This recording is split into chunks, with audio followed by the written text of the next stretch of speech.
தேர்தல் நாளை மறுநாள் நடைபெற இருக்கிறது.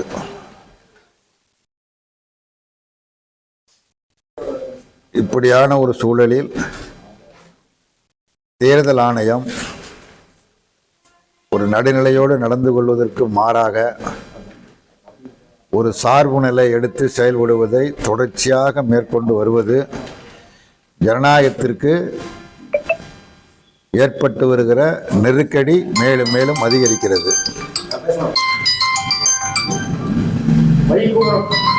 தமிழக அதிகாரிகள் தொடர்ச்சியாக மாற்றப்பட்டு வருகிறார்கள். அவ்வாறு மாற்றப்படுவதற்கு என்ன காரணம் தெரியல. பாரதிய ஜனதா கட்சியை சேர்ந்த ஒருத்தர் இப்போ தேர்தல் ஆணையத்துக்கு புகார் மனு கொடுத்தா உடனே அந்த அதிகாரி மாற்றப்படுகிறார். அதிமுகவை சேர்ந்த ஒருவர் புகார் மனு கொடுத்தா உடனே தேர்தல் ஆணையம் மாற்றுகிறது. அப்படின்னா தேர்தல் ஆணையம் ஒரு நடுநிலையோட மக்களுடைய நம்பகத்தன்மையை பெறாமல் மத்தியில் ஆளுகிற கட்சிக்கு துணையாக இருக்கிற கட்சிக்கு ஒரு சாதகமான நிலையை மேற்கொண்டு செயல்படுவது என்பது சரியல்ல. தேர்தல் ஆணையம் இத்தகைய போக்குகளை கைவிட வேண்டும். நாடாளுமன்றத்திலும் சட்டமன்றத்திலும் மகளிருக்கு 33% இடஒதுக்கீடு குறித்து நாட்டினுடைய பிரதமர் உள்பட பாஜக தலைவர்கள் அதிமுகவினர் தவறான பிரச்சாரத்தை தொடர்ந்து மேற்கொண்டு வருகிறார்கள். உண்மைக்கு புறம்பான செய்திகளை தெரிவித்து வருகிறார்கள். மகளிர் இடஒதுக்கீட்டிற்கு எந்த ஆட்சேபனையும் கிடையாது, யாருக்கும் ஆட்சேபனை கிடையாது. தொகுதிகளுடைய எண்ணிக்கையை பன்மடங்கு அதிகரிப்பது, 543 என்பதை 850 உயர்த்துவது, அது குறித்து தான் சர்ச்சை. அப்படி எண்ணிக்கையை உயர்த்தி தங்களது கட்சியை பலப்படுத்திக் கொள்வதற்காக உள்நோக்கத்தோடு RSS பிஜேபி எடுத்த முயற்சியை முறியடிக்கப்பட்டிருக்கிறது. குறிப்பாக தமிழ்நாடு முதலமைச்சர் எடுத்த அந்த முன்முயற்சியின் காரணமாக இந்தியா கூட்டணியில் உள்ள கட்சிகள் அனைத்தும் ஒன்றிணைந்து நாடாளுமன்றத்தில் செயல்பட்ட காரணத்தினால் 2/3 வாக்குகளை பெற முடியாமல் அது தோற்று போய்விட்டது. ஜனநாயகம் வெற்றி பெற்றிருக்கிறது.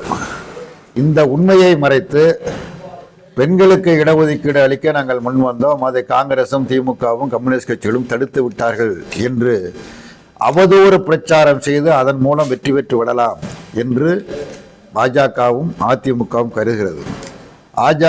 பாஜக அதிமுக அந்த 2 கட்சிகளுடைய தலைவர்களுமே பொய்யை சொல்லி வெற்றி பெற்று விடலாம் என எதிர்பார்க்கிறார்கள். ஒருபோதும் பொய் வெற்றி பெறாது, உண்மைதான் வெற்றி பெறும்.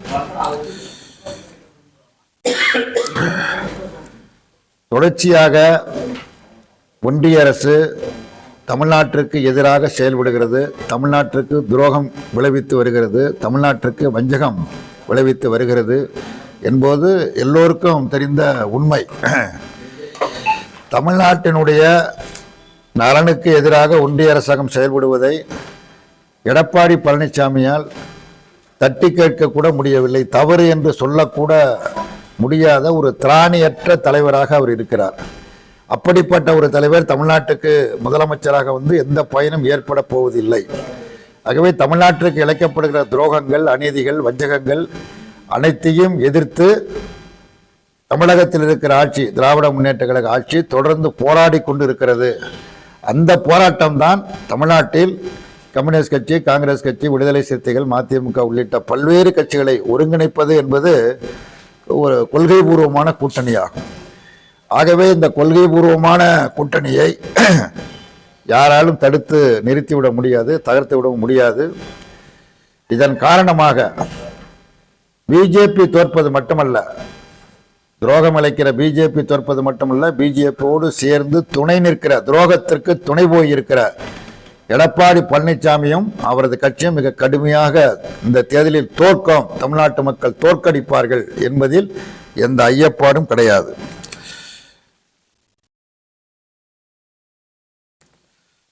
திமுக தலைமையிலான மதச்சார்பற்ற கூட்டணி மகத்தான வெற்றி பெறும் என்பது உறுதி செய்யப்பட்ட ஒன்றாகும். தமிழகத்தில் பெரும்பாலான மாவட்டங்களுக்கு தேர்தல் பரப்புரைகளுக்கு சென்றிருக்கிறேன், மக்களை சந்தித்திருக்கிறேன், அரசியல் கட்சி நண்பர்களையும் தோழர்களையும் சந்தித்து உரையாடி விட்டு வந்திருக்கிறேன். பெரும்பாலான இடங்களில் நான் சென்ற இடங்களில் எல்லாம் திமுக தலைமை மதச்சார்பற்ற முற்போக்கு கூட்டணிக்கு ஒரு நல்ல மகத்தான வரவேற்பு இருக்கிறது.